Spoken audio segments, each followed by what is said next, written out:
welcome to the Holiday Theater and welcome to Beyond the Runway, the first part of our epic MCA Max Mix, our fourth year celebrating so much joy, creativity, fashion, art, and love in all of its forms. We are so thrilled that you are here tonight to celebrate this program, Beyond the Runway, which is going to be a conversation between three creative visionaries, Rachel Scott of Diotima, Zankov of ZANKOV, and Karla Martinez de Salas of Vogue Mexico and Latin America. I think I know most of you. My name is Nora Burnett Abrams. I am, for about 2 more days, the Mark G. Falcone Director of MCA Denver. And I am so incredibly honored to be here tonight with all of you, and most of all, alongside my dear friend and collaborator and co-conspirator and hustler extraordinaire, Max Martinez. Tonight's program is co-produced between MCA Denver and Max Clothing Stores and is a prelude to our sold-out fourth and final MCA Max Mix runway show, which will be just an incredibly beautiful, joyful celebration of the bold and brilliant designs of Henry and Rachel's.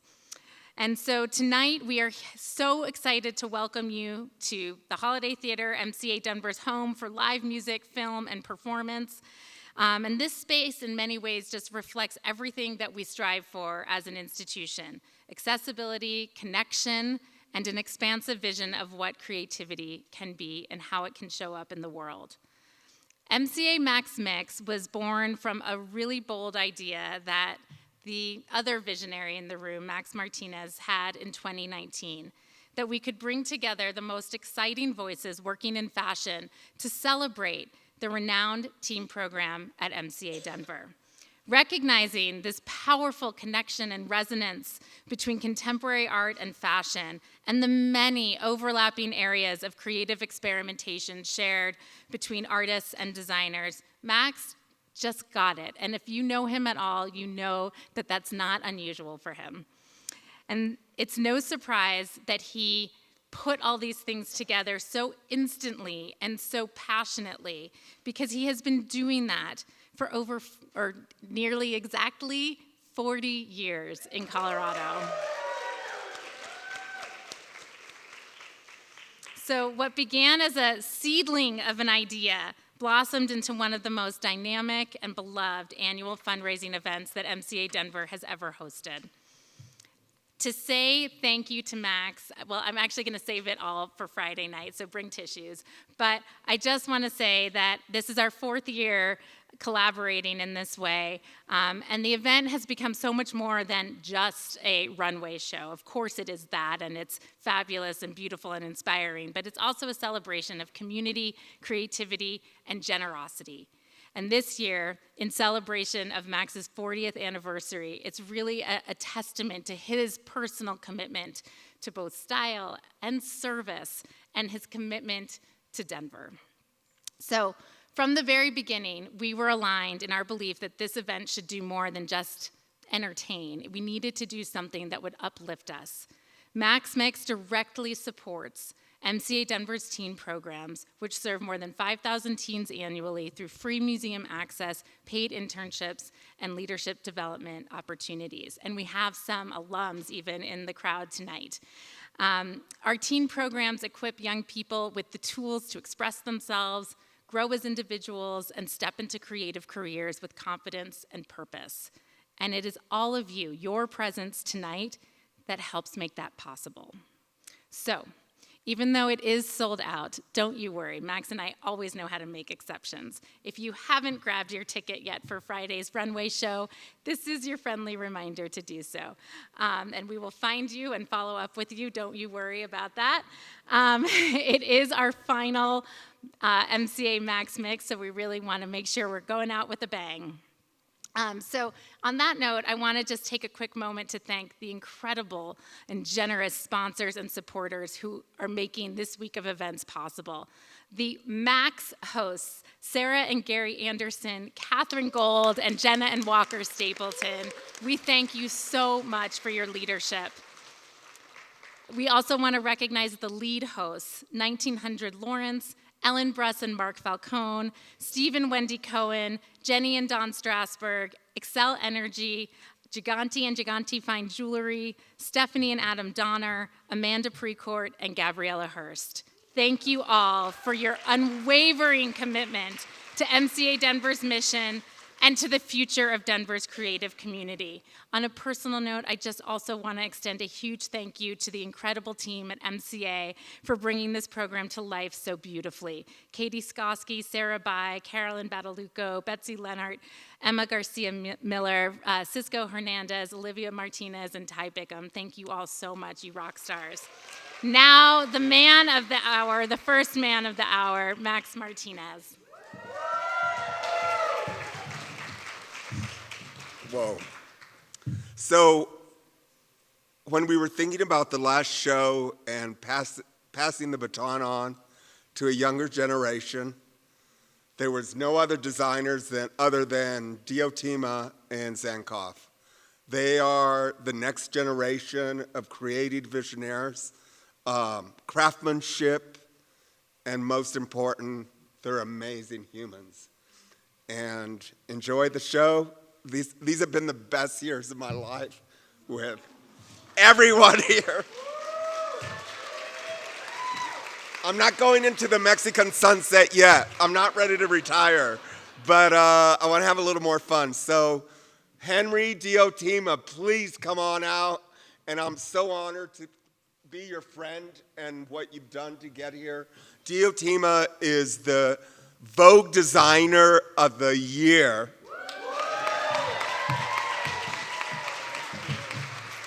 And Henry is Emerging Vogue Designer of the Year. And Karla is my Latina sister from Mexico. Thank you for coming and enjoy the talk. So okay. I'm Karla Martinez de Salas. I'm really excited to be here with Nora and Max and MCA at this beautiful theater. This is the second year in a row that I've been invited to moderate this panel, and I'm really excited to do so with Rachel and Henry. And I think it's really such an amazing and scary time in fashion. And I think Max is really such a supporter of talent, and he and his team just have the most impeccable eye, as most of you here know, as he's dressed all of you women that look amazing. And I'm just so honored to come back here again. This is my second time in Denver, actually, this year. And I thank you for this beautiful spring weather. It just started raining. Last year it started snowing, but you know, I was happy to take the sunshine and walk around and get some vitamin D. So I'm really excited to speak to two incredibly talented designers that I've been following in my career for the past couple of years. We have so much to talk about because there's so much, I think, going on in New York fashion and American fashion. And I would first love for each of you just to introduce yourselves and talk a little bit about why you started your brand and how everything's going. Rachel. Okay, sure. Hi, everyone. I'm Rachel Scott, and I'm the creative director and founder of Diotima. I launched Diotima 4 years ago. It was very much the result of an existential crisis due to the pandemic.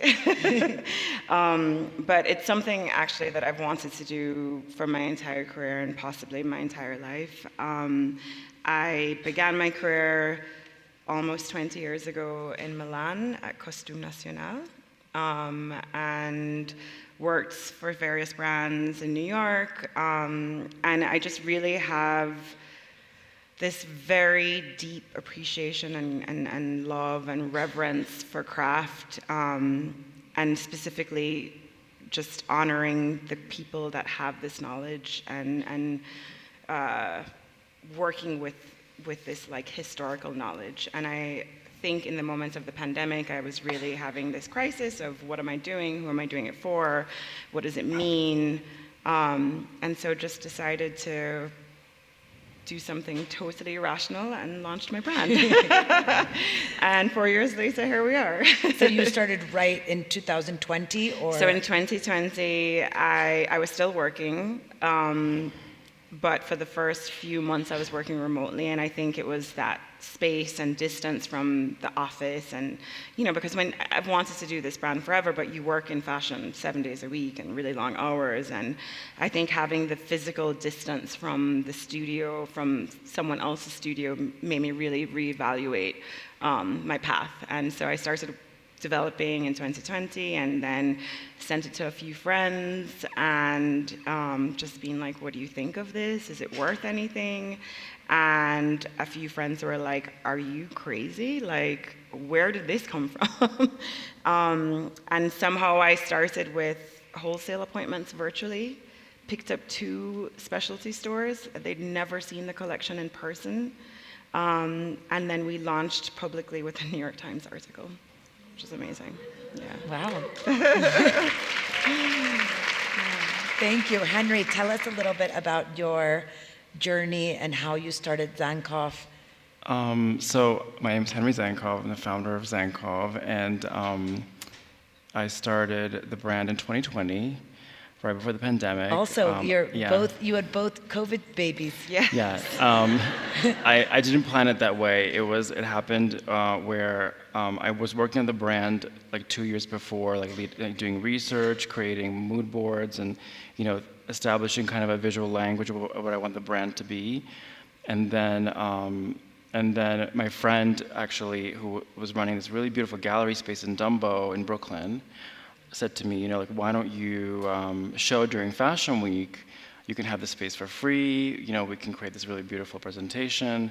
And I thought, okay, I can't miss this opportunity. And it was right before the pandemic happened. And so we planned it all, and we did this really beautiful presentation. We had some really great, we had great editors coming. We had a really great reception. And then, of course, 3 weeks later, everything shut down.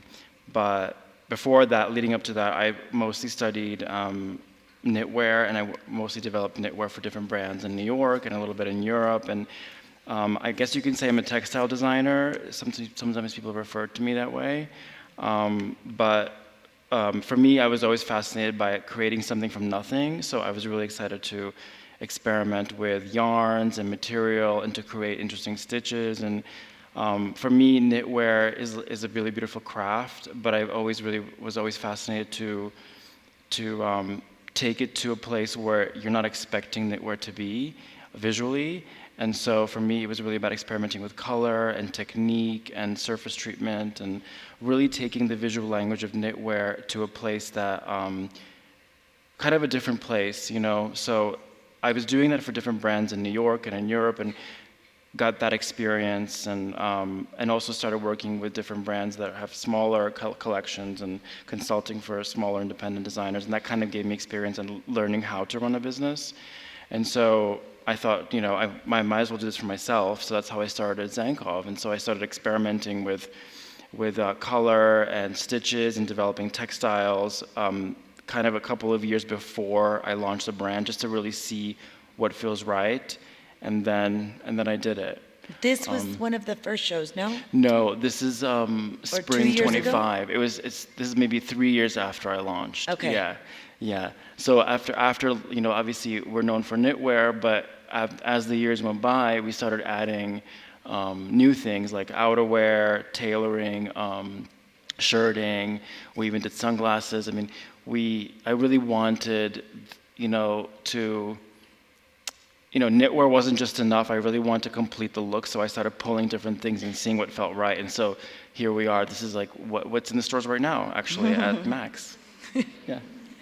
Both of you mentioned, just in presenting yourselves and earlier, we were speaking a lot about craft and appreciation of craft and artisan hands and what that means now. Rachel, for you, your identity is, where you're from is very much part of the identity of your brand. How have you been able to be this incredibly modern brand while still maintaining very much your Jamaican roots and using this craft and kind of showing this craft to the consumer, which when you think of American fashion, you know, it's not like what you think of when you think of, you know, a Bottega or an Italian or French brand. We were saying that American fashion was very much ready to wear. And how have you maintained that in your brand? Yeah, this is a long kind of roundabout story, but when I left Jamaica for university, and when I left Jamaica, I had a really good family friend who was good friends with Grace Coddington. Oh, wow. And I interned at Vogue when you were there. Oh, you did? As if we didn't. Was I nice? You were very nice. One of maybe a handful. Yeah. A friend of mine told me, I will never forget, I sent her out in garment bags and on the subway, and she came back and her Converse were all wet. I'm like, give me the bags. And she's like, Karla, you didn't even ask me why my shoes. I'm like, Grace has a run through. We're going into Anna's office. But the point of that story is that this person who was super influential on me said to me very seriously when I was 18 or whatever, however old I was, go out into the world and do whatever you feel is right for you, but whatever you do, don't forget where you're from and bring some of that back. And I've never forgotten that. And it's like stuck with me through my entire career. And I've dreamt, you know, of having this brand. And so it's really funny. I started my career in Italy, and of course there's this long-standing tradition of craft. And, you know, I think my real love comes from that experience. You know, I remember like thinking about tailoring to the centimeter or to the millimeter. My boss Ennio was like, would be enraged if a jacket was 41 centimeters versus 40.5, you know? And this real kind of obsessive process, but also of love and appreciation for a craft that has existed and has a history and it has a cultural significance. That was like my education, you know? And while I was working there, I was focused on kind of the show collections. This was at the very beginning of when resort came, or cruise. It was called cruise at the time. But I was working on menswear and women's wear, and my focus was on the show collections because instead of cruise, they had like a commercial offering. And so I was working on show collections, so it was like the more avant-garde pieces as well as embellishment. And so that's where I started working on embellishment. And I remember back in 2007 that a lot of the embellishment was being done in India. And I remember at the time thinking, as someone, obviously a brown person, not from Europe, thinking this is so interesting, like all I hear about is made in Italy, which is super important, and I make things in Italy, and I have so much respect for that. But why is no one talking about made in India? And I don't know if this affected other people, but I really took that to heart. So even then, almost 20 years ago, I was thinking, well, what is made in Jamaica? And I have all these, you know, I'd had all of these memories of growing up and seeing crochet in every household, not in mine, it's just the specificity of my family, but I remember seeing it everywhere, and it was like... Right, in table linens, yes, and dresses, yes, so it bags. was like doilies, it was like table runners, it was toilet paper roll covers, like really bizarre stuff. That happens in Mexico too. And then what's also interesting is in Jamaica, and I think this is also in Central America and the rest of, like, I would say the Caribbean basin, is that these these pieces of crochet were starched, which I'd never seen, and I've worked with crochet for a long time. I've never seen that anywhere but in our region. And so I remember seeing, and then outside of the things for the home, there was obviously like, you know, we're a very complex culture. So there's the reverence of like the dance hall party, and then like more churches per capita than anywhere else in the world. Which is something I think about, that kind of duality and nuance I think about a lot. So I remember being like, well, we do have craft, but it's never really been regarded in this light. You know, it's never really had this like value placed on it. It's been informal. And why? Because it is actually a very important knowledge. It is savoir-faire. It's just never been given the value. And it's not a super established, industry. It's very informal. It's for the domestic consumption. A lot of it is really a matrilineal, like oral heritage that's passed from grandmother to daughter, to granddaughter, which is so special and so beautiful. So even back then, I would, when I'd have August off, the luxury of living in Italy, I would go home and I would just drive around to the countryside and meet people. And then I remember meeting women that in this very specific town on the north coast of Jamaica were doing this technique of pulling threads from fabric to make eyelets, to make a broderie anglaise basically. But it was called hardango, and it came from Norwegian fishermen. And I was like, this is insane. Like, there's this really rich history that is A, not valued, B, not like discussed, or even it's not, there's no archive of it, let's say.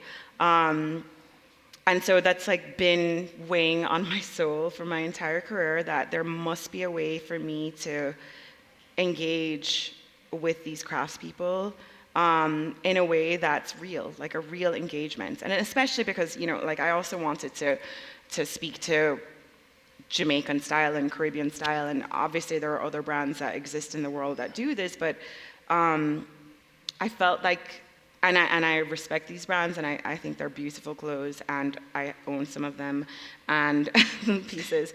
And if it wasn't for these brands, there wouldn't have been space for someone like me. But I remember thinking like, well, the only engagement they have with the craftspeople, with Jamaica or the Caribbean is like, I don't know, color, models, and that's it. That's where it ends, Right, you saw the inspiration in the t-shirts or the color palettes, or Exactly. What you traditionally think of Exactly. when a designer takes an inspiration trip. It wasn't 100%.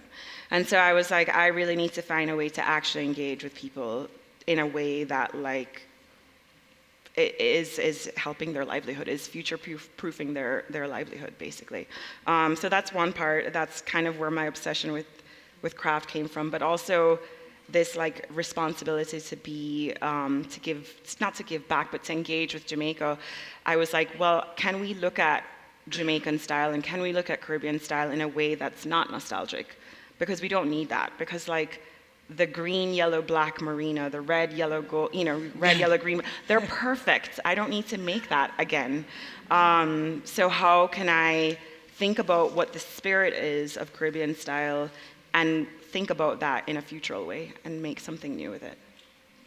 Well, it's the pieces are just, and the way that we can talk about this a little later, but the way that you've made it so modern with a classic trouser, or your use of fabrics, just making it like more sartorial, right? Yeah. That I think it's amazing how you've really opened the consumer's eye to not just thinking of Jamaica red, green, yellow. Yeah. And I think a lot of the times, when we think about, I think Italy and France have done the savoir-faire and the fatto a mano, like it's the best marketing, right? And I feel like for so many of us, especially Mexico, Jamaica, even Russia and Eastern Europe, there's so much craftsmanship, and it just wasn't exported correctly. Exactly. The way that we think about it, it's almost, they did amazing marketing campaigns, and not to say that it's not worth everything, but it's the way that, it's always, almost always better, right?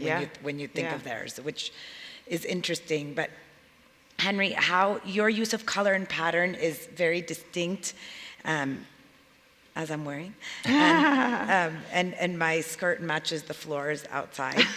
That's true. Where does your inspiration come from, and how has your background influenced your design? Well, that's a very good question. I I don't really look at fashion as inspiration for me personally.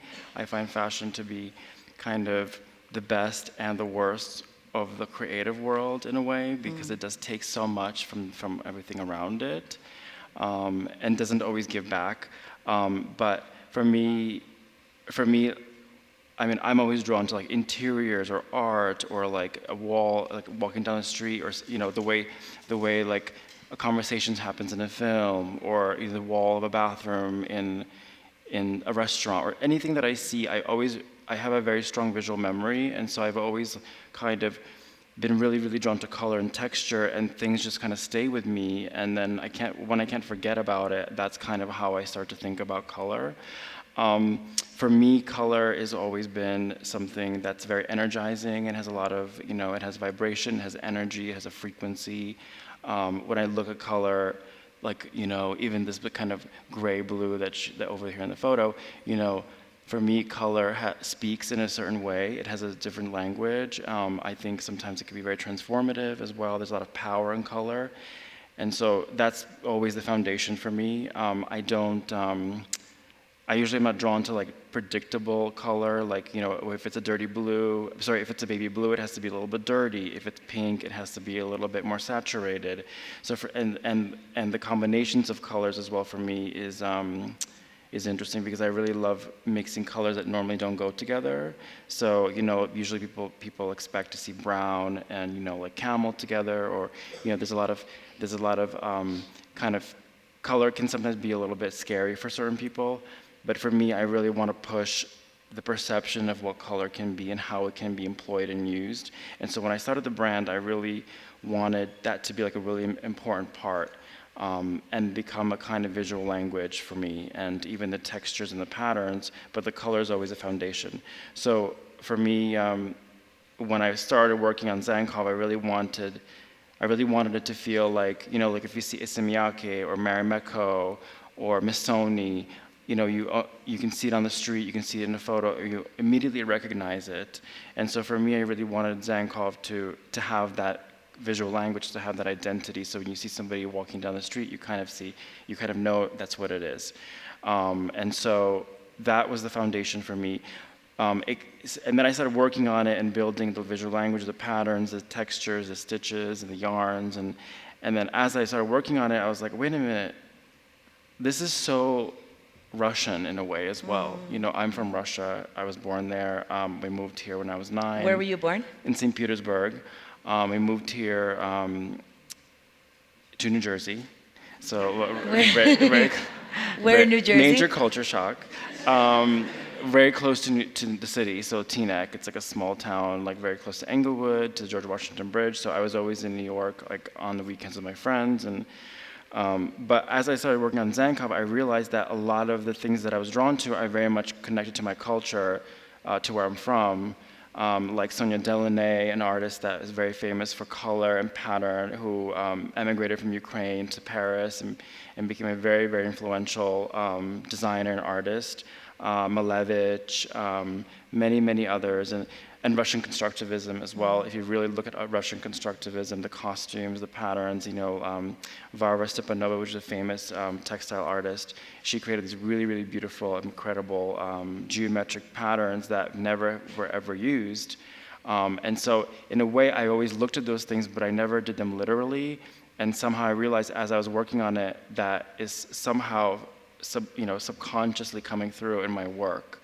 And it became skirts, it became dresses, it became furniture, Is this a one-off collaboration that you've done? Yeah, this is a collaboration with an artist, James Shaw. He's based in London, so he works with this kind of composite resin material that he creates, and so he usually only works with lighter colors. And so we did this chair with him, which is basically navy blue with white, and so it's ombre effect.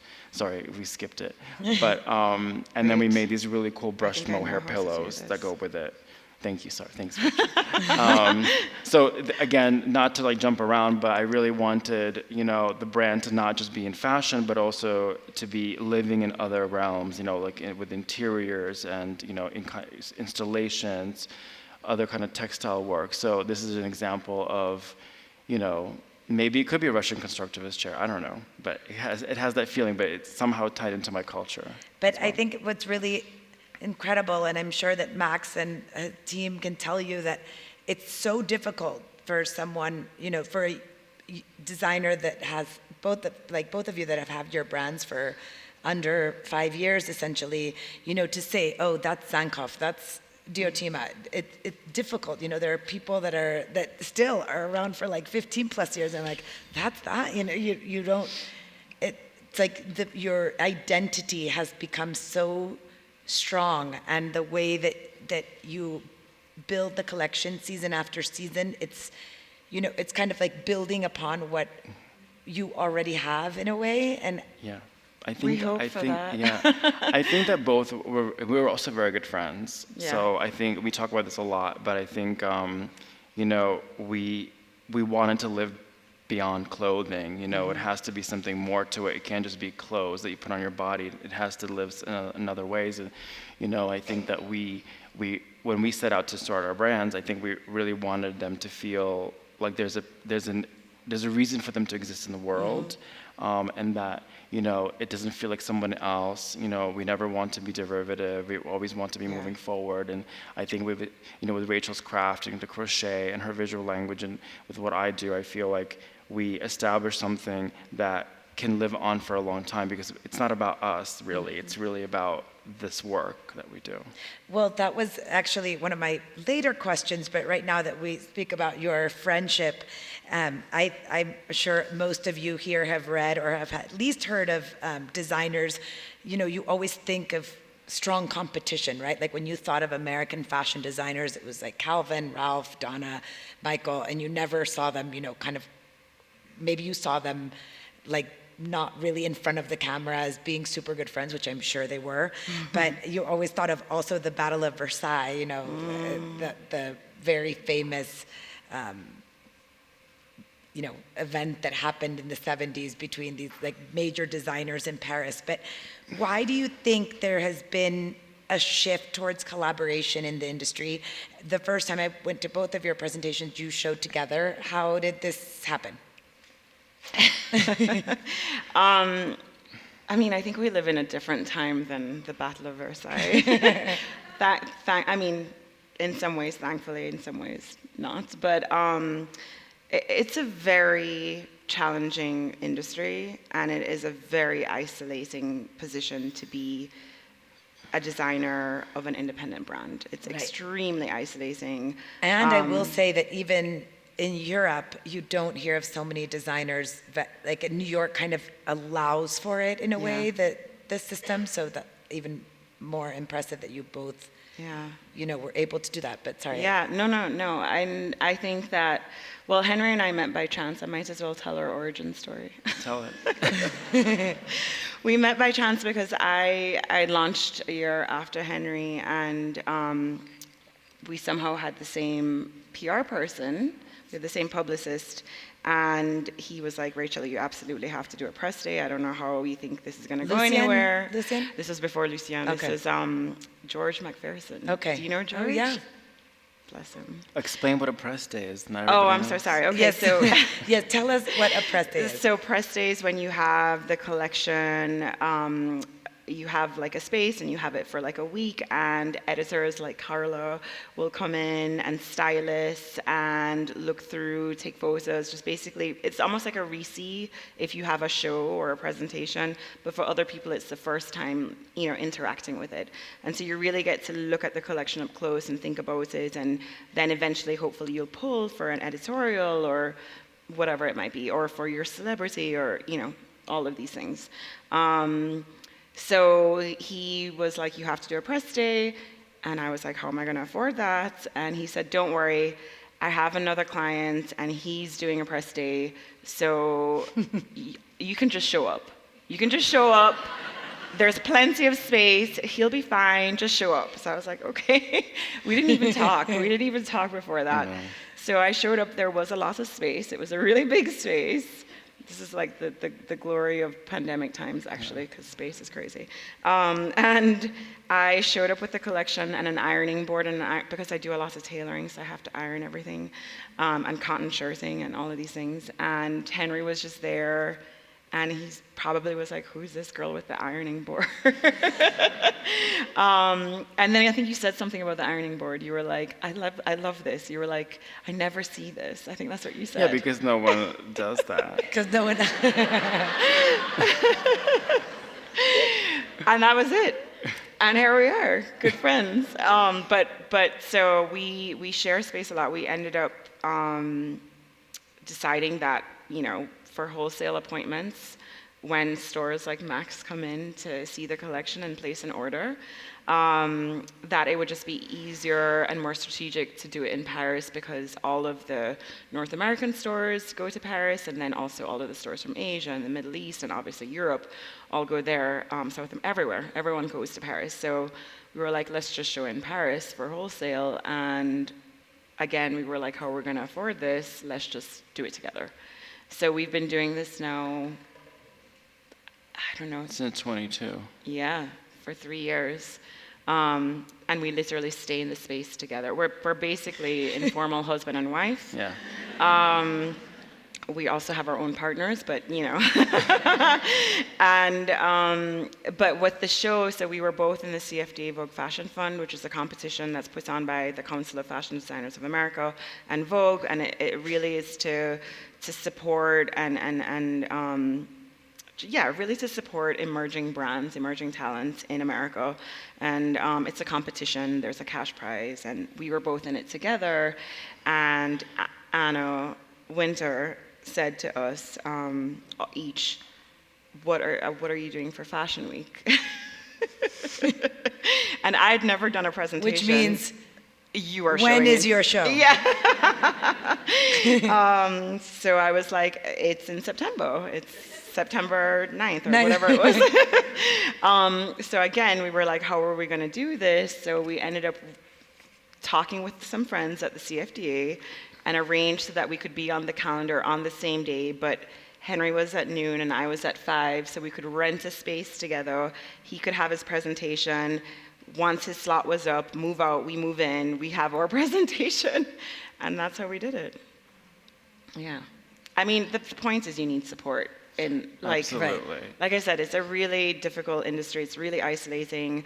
There are so many things going on in global fashion, in the global fashion industry. There's a lot going on in America, as we know, and we just have to support each other. And it really isn't a competition. Like, we have a lot of the same accounts, wholesale accounts, like retail partners, but we are so different. We work with many manufacturers. We have a lot of overlapping clients and manufacturers, but it's not about, holding on and protecting. It's actually, we should be in community. And there's also not a phone book of Exactly. These are the people that you need to call. Not so at when you all. are starting out, it is good to have someone that you can call, or just, this is how I'm approaching Fashion Week or what have you, right? Absolutely. And there's also like a different energy in New York right now, like just to continue to Yes. I'm just riffing on the question that you were asked about New York, and I feel like back in the day, like the Donna Calvin Ralph days, and even like in the early 2000s, I think there was like you had like the uptown designers, you had like the downtown designers. And I think now there's like the lines have blurred. I think there's a lot of, I don't want to say downtown, but it is a little bit more of that, more than anything else. And it is a really small community. And I feel like there's a lot less competition and there's a lot less, ego. I mean, of course, everyone has an ego and there's always going to be that, but I feel like there's a lot more support and you can really get on the phone with somebody. And, like we call each other all the time. We might call another friend of ours, like Jonathan, for something, and he calls us for whatever. John Rogers. Yeah, Christopher John Rogers. It's different. People are less, and I think the reason why too, I think it's also because everyone is focused so much on what they're doing and their brand and their craft that there is no one's looking at someone and saying, oh, I'm in competition with them. Right. Yeah, you know? not at all. And I think Yeah. before, maybe there was a time, I remember from like 2002 to 5, that everything kind of started looking the same. Exactly. Like the downtown designers were doing, a certain mood. And then, as you said, the uptown designers were doing a certain kind of line of like party dresses, right? And you're right. I feel like it has gotten blurred. And I think after COVID, there was a real sense of community in New York, and also it opened the space for designers from other, like Willie Chavarria, the Mexican-American designer from Los Angeles, and Raul Lopez from Dominican Republic, and now you have like even Patricio Campillo, who's from Mexico City, that's showing there. So I really think it's become kind of like a melting pot of different cultures in a way, like as New York is. Yeah, and I think that what's different about, like, going back to the whole conversation about Europe, is that America culturally is more casual as a culture, and so you have, you can get a job somewhere, necessarily a really good job, just having great ideas and being good at what you do, and I think there's this hierarchy, and so I feel like what's great about New York Fashion Week, or New York fashion in general, is that you don't have that, like, you need to talk to this person, to this person, to this person to get to this other person. It's a little bit easier that way, and I think people are less precious with a lot of things, and I think that's really great. Yeah. Where do you see American fashion heading, and what areas do you think could improve? Okay, how do we? Well, you're how do certainly we do leading the this? way, and We could say maybe where we want it to go. Yeah. where would you want it to go? I mean, Europe has, obviously, as we've talked about, this heritage of craft, and I think that the emphasis hasn't really been that in American fashion. It's it's American sportswear. It's like streetwear. And which I think is important, but I do think there are maybe other ways we can approach craft, other ways we can approach savoir-faire, other ways we can approach like the idea of a brand with longevity, like, because as we talked about with the uptown, downtown, why is there this dichotomy? Why isn't there like a Dries in America? And I think actually maybe we are opening up a space for a brand like that in New York fashion, and it's a few of us, and maybe it is that if we're talking about Willie and Raul and Henry, we all have experience. We didn't just come to this straight out of school. We've all worked. We've Right. we've Which is, learned. I think, important to note, because so many of that people that I'm sure that you both meet say, what should I do to get, Yeah. in the industry? And I think it's so important, like Yeah. what you were saying. Well, you also interned at Vogue, but you were in the sewing room, Yeah. like with a brand like Costume National. That Yeah, was absolutely. where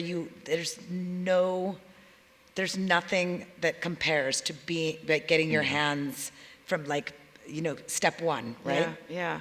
And I think, I think that this experience, and like, I think it's experience in the actual knowledge of making clothes, but I also think it's experience in like, what are we trying to add culturally, and what do we think is important? Like, and this is something Henry and I talk about a lot. It's desire. Like, we think and talk about desire all the time, and I think that maybe didn't exist in New York fashion, and I think I see it. I see it with us. I see it with others, and that's super exciting for me. I think, well, we don't want to spend too much time on it, but we were speaking about tariffs earlier, and I think it's a bad, but I don't think I think it's very easy for people to have this misconception that like, oh, it's made in China, it's bad, but the world is so interconnected. So for fashion, it can mean zippers, it can mean a knit, and as you were saying, I think what's important is for people to understand that the machineries you were talking about, it's not. I feel like for a long time, the made in China, you thought, oh, I don't want them, that's like a $2 skirt, but it's not. And I feel like they've mastered a lot of things very well, right? Yeah, Absolutely. absolutely. I mean, I think like China, we talked about this earlier, three of us, I think there's, both of us really love craft. And, China has been around for so many years, much longer than America has, when it comes to civilization and also the culture. And, there is, if you look at Italy, there's a lot of production in Italy and different countries in Europe, and America doesn't have that much production anymore, very little. I think 1% of fashion is made in America, and which is crazy. But it's, obviously a lot of things went offshore, but, there's a lot of preconceived ideas, like, obviously originally China became a resource for, like a cheaper labor, cheaper product. After so many decades that have passed, they have become extremely sophisticated at production, very innovative, and the resources there are, I would say, superior to most countries. In particular in knitwear. Particularly in knitwear. Yeah. And, like, for example, if you think about knitwear, it's not just made on any, like you can buy a sweater from H&M, you can buy a sweater from, I don't know, J. Crew, you can buy a sweater from Zankov. They're all made on different machines. And so there's like, there's investment in craft, but also investment in innovation. For example, your skirt is made on a special machine, Japanese machine that we don't have in America, that are very specific. You have to be specially trained to be able to operate them. And, all of our yarns come from Italy. So there's a lot of global, kind of, things happening, materials coming from India, materials coming from Italy, things made in China, things made in America. So there's a lot of misconception of where quality comes from. And I think, made in Italy doesn't always mean it's made well also. And so I think we have to, as consumers, sorry, I'm getting onto like a big tangent over here. It's a hot topic. It's a hot topic. And I think, and Rachel and I both agree, like at the end of the day, we want all of our products to feel, when you touch them and you put them on, you feel like you want to own it forever, or you want to pass it on. Everything has to feel really, really great. The quality is so important to us because it's not about just, longevity of a brand, it's also longevity of product. Absolutely. The better product you have, the less you need in your life. And so, everything we do has to be made really beautifully well. And so that's the priority. Absolutely. I mean, even in terms of the design process, and this has been true for me even before I started the brand, if I'm thinking about what I want to make for a collection, I first think about, I'm interested in fagoting stitches, like this hand stitch that connects seams. Who has the knowledge of this? India does. They have centuries of knowledge of this type of stitching, and then I'm like, I really want a really gorgeous 18 gauge knit with a technical yarn. Who has the knowledge? Who has the machinery? China has it. And that's actually the starting point of the design process. Right. It's thinking about the techniques that I'm interested in and who does it best, and not like forcing someone that doesn't have that knowledge or that experience to make something. You're never going to get to a beautiful product that way, and it's really like, it's almost like the first logistical, exploration, making sure also that the material, I'm very serious about sourcing regionally. So when I do embellishments and embroidery in India, I'm working with materials from India. The furthest I'll go is Japan because it's still regional. If I'm working with things in Italy, I'll work with Italian fabrics. In New York, I do a lot of production in New York. Right. What I can do in New York, I do beautiful tailoring in New York. Is that what they're good? Is that? But there you is still have to bring the fabric in. That's the problem because the fabric, there is knowledge still in America. I'm not saying that there's not, but like for denim, but even within denim, like we've sold all of the machinery. Then they don't make denim in America anymore, which is insane. But the knowledge of making clothes is like cotton, jersey, cut and sew, sweatshirts, denim, which is amazing. Actually, it's far superior to everywhere else. But you're not going to make a crystal embellished knit skirt. So I think that there is really a misconception of savoir-faire, of like this knowledge and where things are made. And I think there's the marketing of made in Europe, made in Italy, made in France has been excellent, but I think we need a re-education of the fact that value is not a place, but it's about the knowledge. And I think that's really important to shift that perception. Absolutely.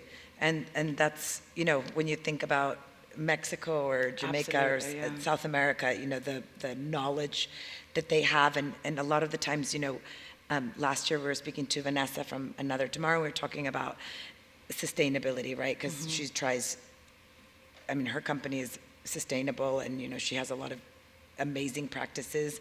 And, sustainability also, it means so much, right? And it also means, I always think, working with Mexican women to, buy like one huipil, right? And what that, but you have to almost re-educate the consumer because a lot of the times they don't give value to that. Exactly. In the same way that in Jamaica they might not give value to the crochet that you've, now really brought to life in a way. And so I always find that very interesting. And just in terms of sustainability, something that's so important. Yeah, and I'm actually not sure what's more luxury than something made by hand. That is luxury. Someone's time and knowledge made that piece. And obviously sustainability is something that's become so important, but as you were saying, one piece, it means so much, right? It's not just recycling your denim or taking something back. And I think it's kind of how you buy so that you're not full of stuff that you don't wear. Yeah. No matter if it's $5 or $5,000, right? Yeah, it's about mindfulness, and it's about whether it's a $10 T-shirt, that you covet so much because you love the fit or the fabric, and or like an expensive pair of shoes. It's all about our relationship with whatever that is and how much we can appreciate it. And then I feel like that's longevity as well. Yeah, and it's so much more than materiality. I think there's so much greenwashing like internally in the industry, and there are all these new textiles like banana tex and pineapple leather, and I have problems with them because I think there's a gross misunderstanding of those plants and how they regenerate themselves, and they're actually truncating the lifespan. So that's another problem. And then vegan leather, which is petroleum.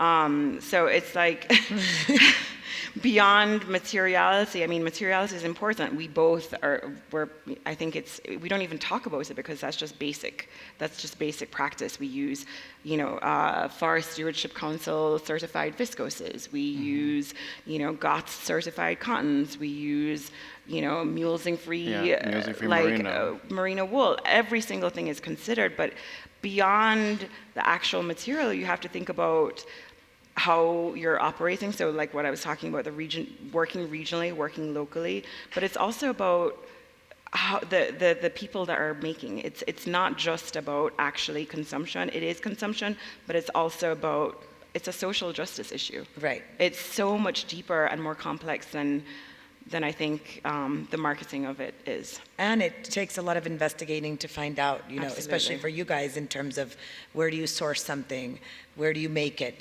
and it being the factory practicing, ethical, in an ethical way. I think this is so important and really part of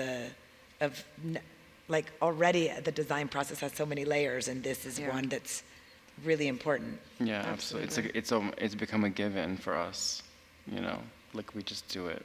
We have to. Yeah. So one last question from me, and then we'll pass to some audience questions. But where would you like to see right now that we're in Denver and you see different consumers? I always find it very interesting for you guys that because New York is so specific, right, in the way people dress, and then you go to other cities. What are the main takeaways that you guys see in different cities, like that you see in your clothes, like the way people wear them, like how they match, how they mix things?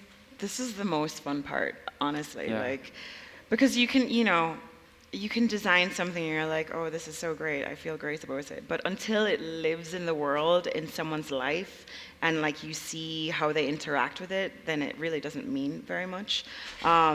So it's really interesting to see, learn about the people who are trying things on, what their lives are like, where they plan on wearing it, like what their needs are, what they like about the fits. You know, someone was trying something on today and they were like, the weight of the crystals felt like a weighted blanket, you know, things like that I find so exciting. And also when people pick up on some of the nuance that you think is totally, you know, no one would notice, it's maybe you feel like it's a personal kind of internal dialogue, but then someone talks about that very thing, you know, that is, I don't know, I just love to learn, and also just then I'm already thinking about the next collection and how can I actually do this better to make it better for the person wearing it ultimately. Like when you see them trying it on. Yeah, I'm like, oh, maybe that was too long.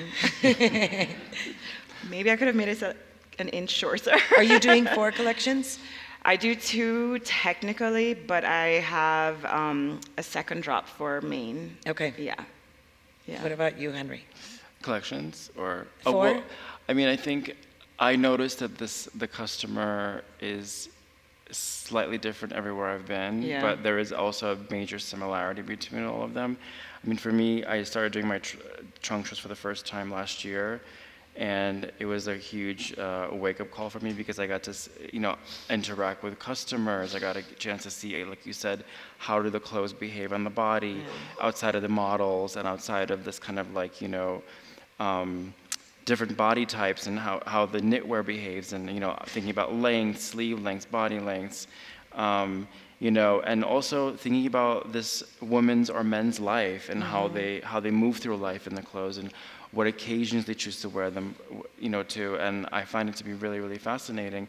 And you know, I also find it to be really rewarding and also inspiring to be around the customer, because we're designing collections, we're starting a new collection. It helps us, as Rachel said, to make changes to, you know, address issues, you know, focus more on certain things that are working. You know, like today we were trying on this like stripe that has like this like relief texture in it, and a lot of customers were trying it on, they loved it. And you know, that's my first experience with those pieces in reality, and realizing, oh wait, this is actually really great, and I should do more of this, you know. Otherwise I would have never, you know, continued with that. You know, I loved it, but I didn't know how people responded to it. So it's all really, really great, and you put it in your little bank of, you know, ideas, and you go with it. But what was the other part that we were saying? How many collections? How many collections, sorry. So yeah, same as Rachel, I do 2 big collections, and then we do, for the show, we do like a small runway capsule. Now that we're getting a little bit bigger, I feel the runway part will become also a little bit bigger. So it'll become maybe a little bit more like 4 collections a year. Yeah. That's exciting. Yeah. I always miss those pictures of, you know, I always think of when you must see all the street style pictures, and I say it in quotes because it's during Fashion Week, so I feel like a lot of editors or people specific. are wearing your clothes, so that always feels exciting. But I miss those Bill Cunningham, New York sidewalk. You know, he used to stand on the sidewalk, and it was not, you know, the outfits that people put together in their hotel rooms for 5 hours in you know, during Fashion Week. It's true, like on the street, and I always feel like that's people watching is the best part. I love that. I think that's what inspires me more than anything is people. Yeah, absolutely. There's nothing better than seeing somebody like across the street walking in one of your pieces, and you're like, wow, that's amazing. And you're like, it's amazing. Hey, that's my skirt. I'm always like, I love that top. You want to ask, are you comfortable? Did I make it? I do ask that. Sometimes, you know, fearfully. Well, thank you. We want to leave a few minutes for questions, if anyone has any.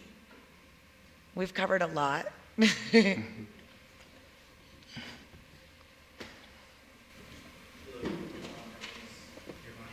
I'm also from Jamaica. This is my question for Rachel. Hi, Rachel. Hi. Congratulations on your continued success. My question is, also as a person growing up in Jamaica, utilizing the crochet and just seeing it as things that we used to, you know, watch around the home. And did you have any design breakthroughs with the crochet, utilizing it for other things as well? Did you just say you're Jamaican? Yeah. Period. We're cousins. What's your last name? Williamson. Of course it is.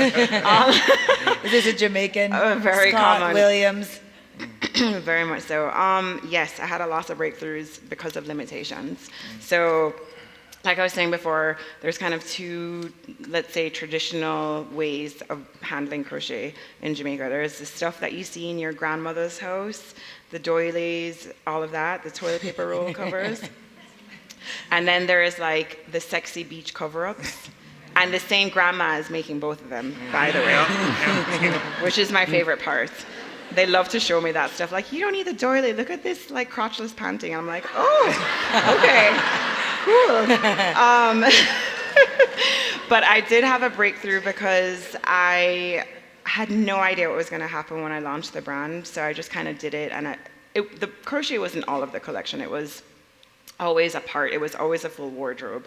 But the crochet, I think, because I was using the doilies, this was the first innovation. I was using the doilies, and instead, normally with crochet, people will like do a sketch and they'll do a, like a very specific tech pack where you put all the measurements and you dictate all the stitches, and it's kind of flat. It comes from sketch. But the way I was working with it was I was literally taking their doilies and toilet paper rolls, and I was draping them on the body, which is very unusual, and it's how I like to work. I actually don't really do crochet any other way. So that was the first thing. And then I realized it was signature, so I will never let it go. And I've seen when other people have done it. But the other thing was that I have 16 women that I work with. And sometimes the crochet pieces are very popular. And so I have to limit how much I produce. But I wanted to kind of thread through that narrative throughout the collection. So I ended up taking crochet and adding it to wovens or to knit. So for example, the neck piece on Karla's top, or like the blazer, this morning coat. I'll go back. Is it working? And are no two the This same? one. Are they inevitably, do they have differences? I mean, Usually on the, actually, well, so this is a much smaller, more simple stitch. So there's a range of skill sets within the group of women I work with. So I actually think about them when I'm kind of doing the architecture of the collection. But something like this came from me thinking, okay, how do I thread the crochet through the collection without overwhelming these women? So I'll have a dress that's all crochet, but then let me add it to something else. So I literally took a blazer from the first season, I sliced it in the center horizontally, and I put some crochet in there, and that was the first version of what became this morning coat. And that is also something I feel like is an innovation for me and something I really love and continue to work with. Thank you so much. That was awesome.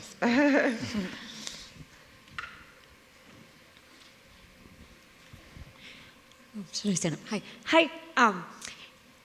Earlier when you were speaking about vegan leather, Yes. and you rolled your eyes.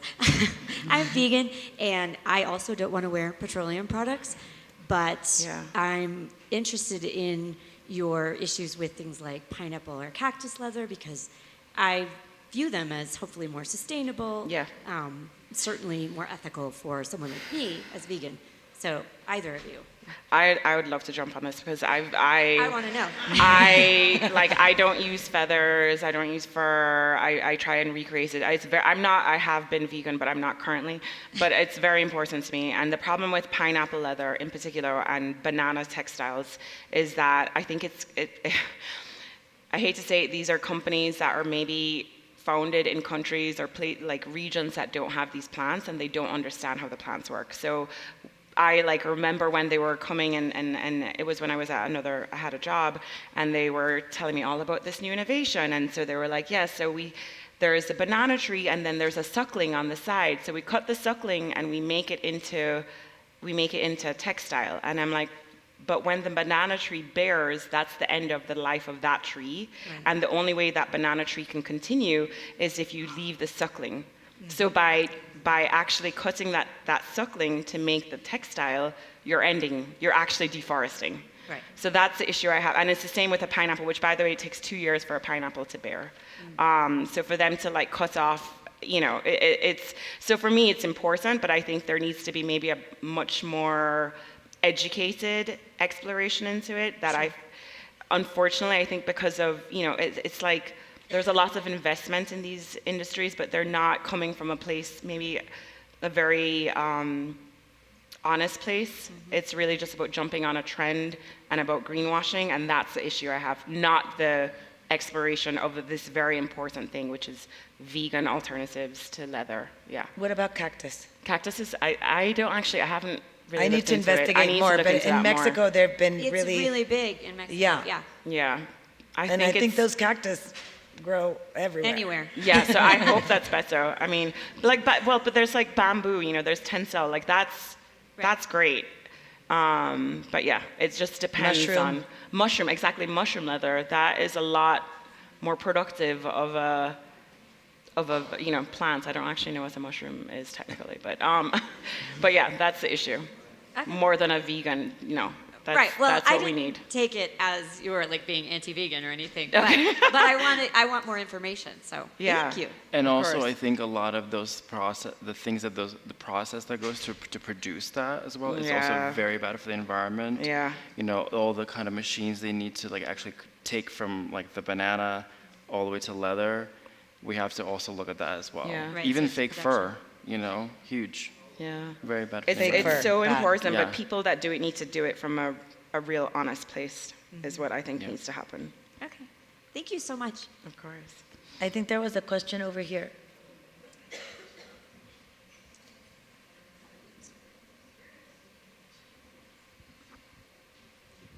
I had to ask ChatGPT to refine my question. Which, by the way, uses 6 bottles of water for Oh, a goodness. 100-word email. 100-word email? Yes, it's bad. Well, how do you balance the influence of commercial success, i.e. press coverage and like what is sold when designing new collections, deciding what to carry forward, what to leave behind, i.e. when you have pieces that are well received, but maybe you don't really want to integrate them into the next collection? How do you balance that? You want to take that one? Yeah. That's a very good question. What was the question? How do you you know, like, there's a lot of feedback that you get, you know, whether it's from customers or stores, you know, things that do well, things that, you know, do you want to continue with or not? How do you decide how to continue the next Right. season? So, I think it's a very good question, and there's a lot of ways of looking at it, and I think that, I mean, I can't speak for you, but I think maybe we feel a similar way. I think it's really about 2 things are happening when you're starting a collection. One is like you want something really new, and sometimes you don't know what that is, so you kind of have to like figure that out. And as it usually starts with like a feeling or a kind of energy that you want to feel. And so it's very abstract, and that kind of gives you, if you pursue that, it gives you information, whether it's color, fabric, you know, texture, silhouette. And that's kind of like, you know, like when you're an artist and you want to paint a painting, you get excited about painting something, and so that's where it starts. And then information comes in, you're like, okay, well, I want to do this, I want to do this. And sometimes things that you've done before that do well, you kind of get tired of them as a designer, and so you move away from it. And so it happens very naturally. And then there are certain things that you feel very excited about, and they become like a foundation for you as a brand, and you continue to do that in new ways. So you can ask yourself, how am I going to innovate this, whether it's crystal mesh or the zigzag and tarja or whatever it is that we're known for, you know, how do you push that forward and keep it fresh? And then some things really fall to the wayside, and you don't really look at them again. It just depends, or you might revisit them later. It's really about an organic, intuitive process, I think. Yeah, because there is a lot of information you get, and it's very helpful. And sometimes it helps you to actually value something that you weren't sure about, or, you know, but then when it actually performs, and you start to think about, like, what is it about this thing that's doing well? Like, was it the color? Was it the material? Was it the silhouette? Was it all of those things? And then it's almost like not necessarily doing the same thing, but trying to achieve that in another way. And that's like the challenge, you know?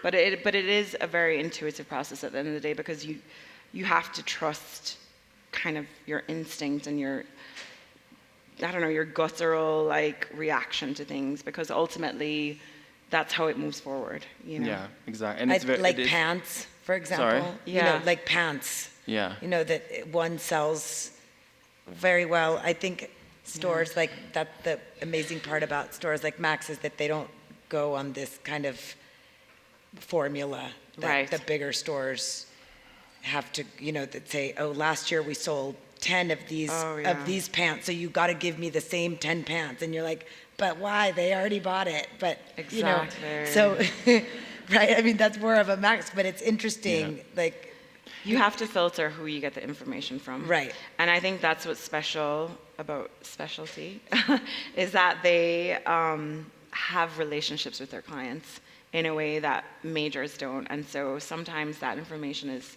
much more valuable than like a major who's giving you algorithmic data, like, like formulaic ideas of, of a merch plan. You have to think about where it's coming from. And a lot of times I think also, again, like specialty stores, because of that relationship, and there's a fearlessness there as well. There's a lot of less guessing work, and I think some of my favorite pieces that get picked up usually are with smaller boutiques, and whether it's that, this pink sweater over here is one of my favorites, and that got picked up by only a few stores. Of course, it's like a higher price point piece, but it's very special to me, and I'm glad that it has a place to exist in the world, even if it's in a small way. But it's a very important item, very important, texture, and I think that only happens mostly because of the fact that the stores have very, very amazing relationships with their customer. Yeah.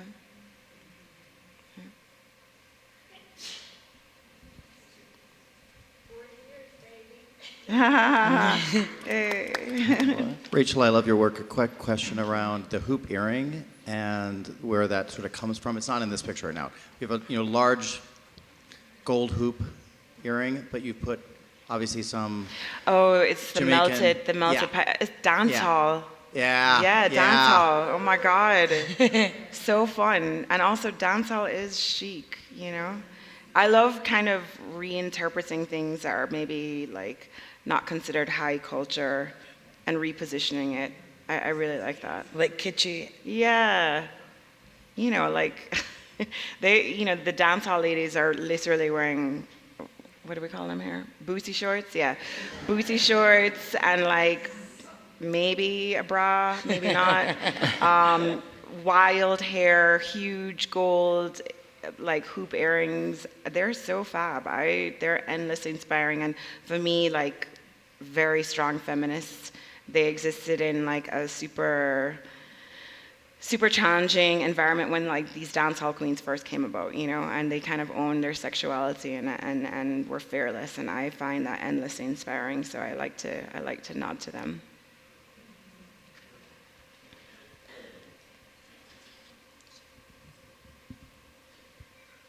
Hi, I just had a question for both of you. I have a small production team, so we do everything in-house. My line is called house, but we create everything by ourselves. And I think what we're trying to do and figure out is, as a team, how do we move that process forward when you are getting more orders? I think what's been really hard is a lot of our clientele is outside of Colorado, and we've recently moved into film, so we've been doing some more like film customs and certain things like that. But what has been your process in finding your team or actually sustaining your team? Like, do you feel like it's been harder as you grow to make sure your team is maintained, to make sure that quality is together? Like, what has been that process for you, both?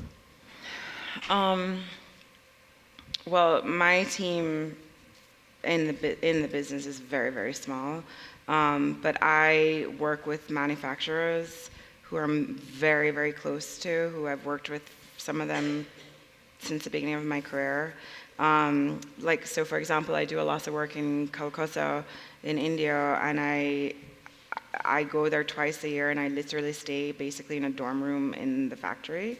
It's not like it's like the head office, but it's near the archive, and they just let me stay there, and I go there twice a year, and they believe in me. They fly me there twice a year, and I think it's because you're so intertwined in this industry, and and I think that manufacturers often aren't really, they don't get like, they're not in the limelight, they don't get the praise, but they are really the lifeline of fashion. And I have endless respect, like so much respect for manufacturers. So I really love working with manufacturers. And like I said before, they all have their specialties. They're all, you know, the experts on these things. And I find that you just, I think with fashion, you can't work by yourself. It's almost impossible.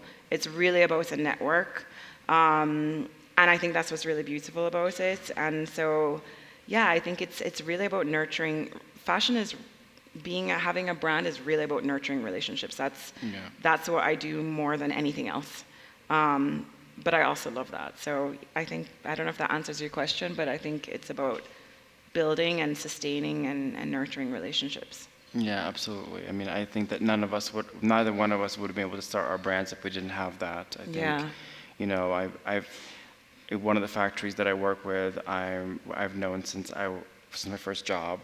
You know, I've been working with them for 15, 16 years, maybe even more.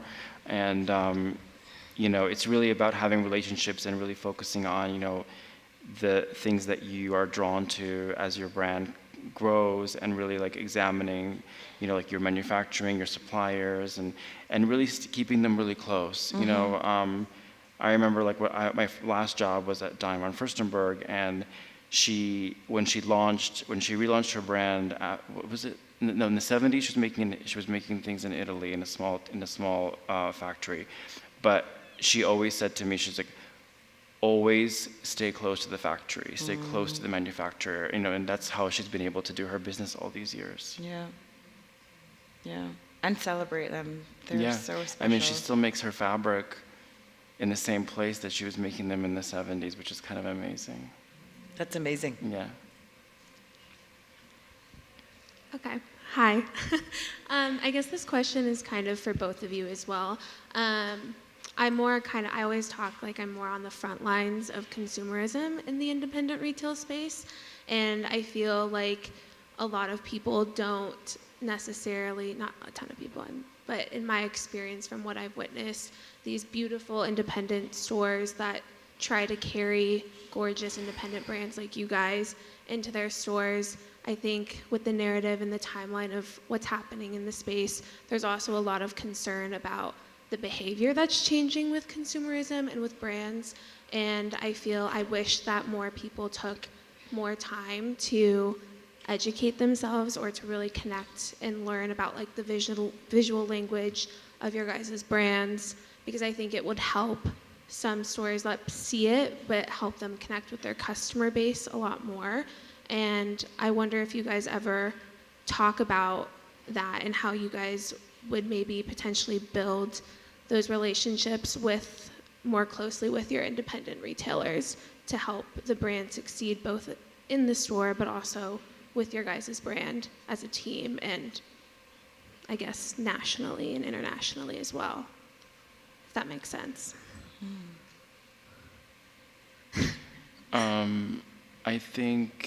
I hope I'm going to be able to answer this question. Yeah, I know it's kind of confusing. Yeah, I think you're talking about relationships with stores, yes. And how close.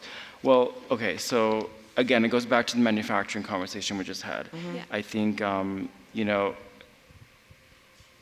for us, it's all connected, and you know, relationships are super, super important. Like every store that we're in, for example, whether it's a big store like Neiman Marcus or Max, you know, or McMullen in San Francisco, you know, we have relationships with the owners of these stores. You know, obviously we don't have relationships with the owners of Neiman Marcus, but, you know, we're very close to the buyers. We're very close to, you know, for us, it's not about transaction. It's not about like, you know, like an appointment in a showroom, buy, hello, you know. It's really about, again, it's about relationships. It's about having conversations. You know, it's about a meaningful dialogue. You know, we make clothes that we hope that live in people's closets for a long time. We make clothes that we hope that people can appreciate. And I think it's the only way that can happen is if we also have strong relationships and appreciate where we exist not only in our work, but also in where our clothes are made and also where our clothes live on the retail landscape. Yeah.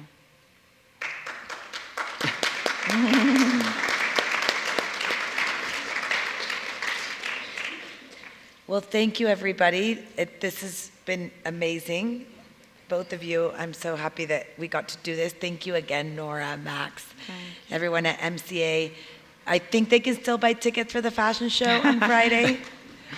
So definitely go, because I feel like it's a once in a lifetime opportunity to see that there's nothing like looking at clothes on a runway. But more importantly, before then, definitely go to Max, try on lots of stuff. Hopefully everyone will be inspired and be wearing cutout skirts or a macrame skirt, or I really hope someone wears this pink and black dress, with or without a bra. However you like. With or without a coat over. It's amazing.